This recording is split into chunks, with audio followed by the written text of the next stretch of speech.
What did I say yesterday to open up the Daily Double video? I said, I'm not going to try to make a case for the favorites tonight. And guess what?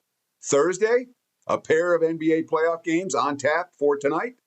And I'm not going to try to make a case for the favorite in either one. Teddy covers WagerTalk.com with a pair of big game breakdowns. Today's Daily Double NBA playoff style. We have the Pistons and Cavs game 2. We have the Lakers and Thunder game 2. Let's start in Detroit. We're looking at the Odds Logic live odds screen right now. The Pistons mostly -3.5. There are a couple of -3s out there for Detroit, but 3.5 is certainly the prevailing number. Total sitting 215.5/216. And let me start with this, all right? If you're basing your bet for tonight on what's already happened in the postseason, Detroit's a clear choice. All right, you're going to lay the points because Cleveland has yet to win a road game. They went to Toronto 3 times. They lost in Toronto 3 times. They were here for game 1. They lost here in game 1. It's a Cavs team that, again, for short-term people with a short attention span, Cleveland can't win on the road. There's no way Cleveland can win on the road. Obviously, Cleveland can win on the road. And when people talk in the postseason, they haven't, it doesn't mean they can't. It means they haven't. And Cavs played 3 pretty crappy games in Toronto. They had a chance to win one of them, and they let it get away at the end. And obviously, game 1 here in Detroit, not their best basketball. But what we look for is not what just happened. We look for what adjustments can be made. And when you read the quotes coming out of the Cleveland locker room, Donovan Mitchell saying, I got to be more aggressive. I got to take it to the paint. I'm going to flop. I'm going to get to the free throw line. Kenny Atkins saying, we need to hit our threes. We know they're going to pack the paint. We've got to shoot better from the perimeter. These are the type of things, again, the quotes that we look for, the game that we watch and say, how can they make adjustments? Adjustments can be made. And obviously, if the refs are a little bit more, what's the right word here? If they don't swallow their whistles as much, then that would, I think, benefit the Cavs as well. So from an urgency standpoint, again, we saw both of the game 2s last night have a zigzag. And in competitive series, we expect some zigzag. The team that wins the last game, not necessarily going to win the next game. The team that loses the last game, we expect them to dig down deep. And obviously the Cavs in the zigzag spot here after Detroit won game 1. So Cleveland hasn't won yet on the road here in the postseason. They didn't get called, didn't get to the free throw line last time out. They have a definitive game plan about how to adjust for that. And again, you read the Atkins quotes, we're going to shoot threes. We're going to let Donovan Mitchell drive and dish. We expect him to get to the free throw line. We expect to hit a high percentage or a higher percentage of the 3-point shots. And if you watch the game, that's exactly what they need to do. That, to me, is a head coach who's making sense. And that's also something we look for at this time of year. Although, really, Atkinson, Bickerstaff, 2 coaches I have no problems with whatsoever. I really don't. Bet on. That said, I don't think the winner of this series is going to go on to the finals, for what it's worth. But it's not a situation where we got a coach that's going to say one thing and then do something completely different. It's a reasonable adjustment that both teams can make from what we just saw. And certainly, I think Cleveland has a better game in them than the one we just saw. And the Cavs are capable of winning a game on the highway. And this point's for telling us that. It really is. And it's a Pistons team, I can just say, I'm like, if Tobias Harris is your second best player, you're not going anywhere. Tobias Harris has played really well. And the supporting cast, Duran's after that struggle, his early struggles against Orlando, he's played a lot better. Detroit's certainly a team whose home court is worth something and whose current form is worth something. But the upside here is with Cleveland. I like Cleveland to bounce back. It would be Cavs or pass for this bettor in game number 2. And from a total standpoint, again, if we think there's going to be free throws and 3-pointers, ain't looking at under. And game 1 stayed under. That's actually the first time in the last 10 meetings between these 2 teams that the Cavs have failed to reach 110 against Detroit. Lean Cavaliers in the first of the 2 playoff games for Thursday. Before I talk about the Lakers and the Thunder, I do want to ask you guys one simple favor. It's real simple. If you like this video, hit the like button. Thank you. Problem solved. We appreciate the comments. Comment below. Tell us what you think about these games. And of course, if you haven't done so already, 250,000 of you are following WagerTalk TV on YouTube. If you haven't done so, get instant alerts every time these videos go live. Like, comment, subscribe to WagerTalk TV. I talk about the Odds Logic Live Odds Screen. Get a free 7-day trial of our live odds product. It's good. I use it every day, and it's free, and it's an easy sign-up. oddslogic.com/Teddy.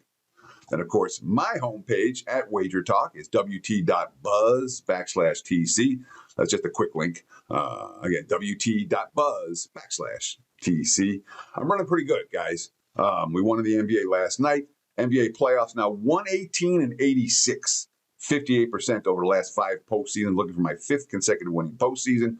All sports run. We're 29-18 over the last 3 weeks, up with nearly 26 units of profit. So running pretty good across sports. The NBA playoffs have been excellent. And of course, you can get on board right now. All kinds of deals on my homepage, whether it's an NBA playoff package, whether you want to get on board for the 3-day mini pass, whatever you're looking for, we'll take care of you at wagertalk.com. Just go to wt.buzz/TC.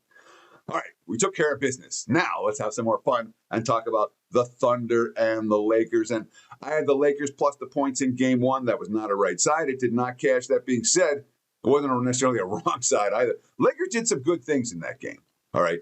The defensive game plan against Shai Gilgeous-Alexander to get the ball out of his hands, to force his teammates to make plays. I thought that was a smart move from Redick and company. Of course, the Thunder are a pretty smart team. Right now, look at the Odds Logic Live odds screen. OKC -15/-15.5, total 210.5/211. Really, 211s. They're seeing plenty of over money, and the sharp money coming in on the over for this ball game. We've seen a little bit of Lakers money. There were 15.5 pretty much across the board, and now we're seeing 15. And of course, 15.5 was a prevailing number when game 1 closed. OKC winning that game by 18.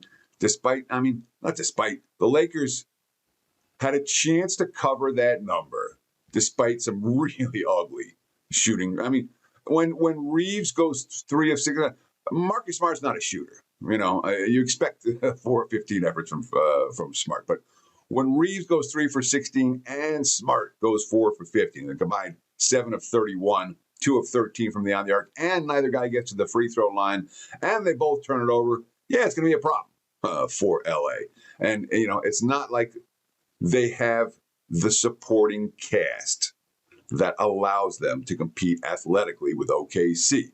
When you've got Luke Kennard coming off the bench and Jackson Hayes coming off the bench, Jake LaRavia coming off the bench, these are not go-to guys when you talk about OKC's level of athleticism. And that was clearly a problem for the Lakers in game 1. That said, they had looks.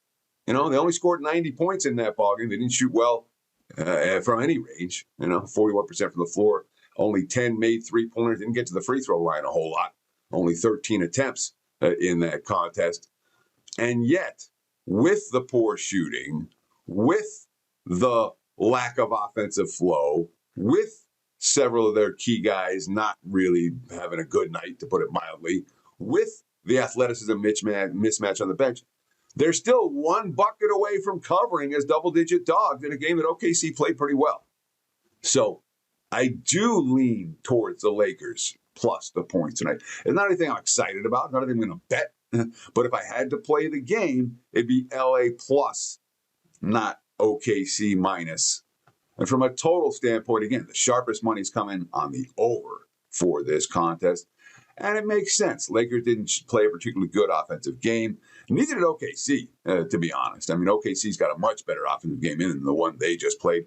They didn't get to the free throw line. Again, the whole game, the two teams combined for only 25 free throw attempts. And when we're talking about totals, all right, NBA totals, 3 factors. And that's really the only 3.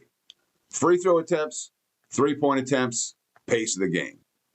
Pace wasn't great in game 1. Wasn't up and down the floor, but it wasn't super slow.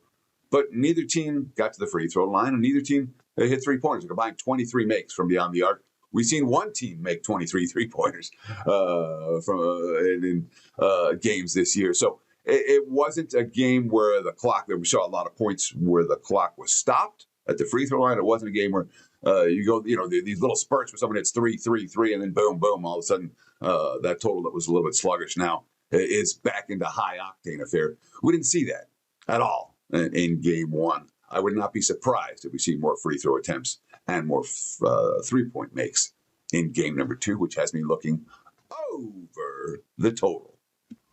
So there's the opinions for Thursday night NBA. Lean Cavs, lean Lakers, lean over in both games. I'm going to play on one of the 4 for the clients. Check it out on my homepage at WagerTalk.com, WT.buzz/TC. We did cash with Philly plus the points last night in a sweat that got there for the clients and I. And we'll look to do it again tonight with that single best bet. Again, just visit the website, WagerTalk.com, or my homepage at WT.buzz/TC. Thanks for watching, guys. Have a great Thursday. Best of luck with all your bets. Stay tuned right here on this channel for more quality video content. We'll do it again tomorrow with another Daily Double video powered by WagerTalk. Cheers.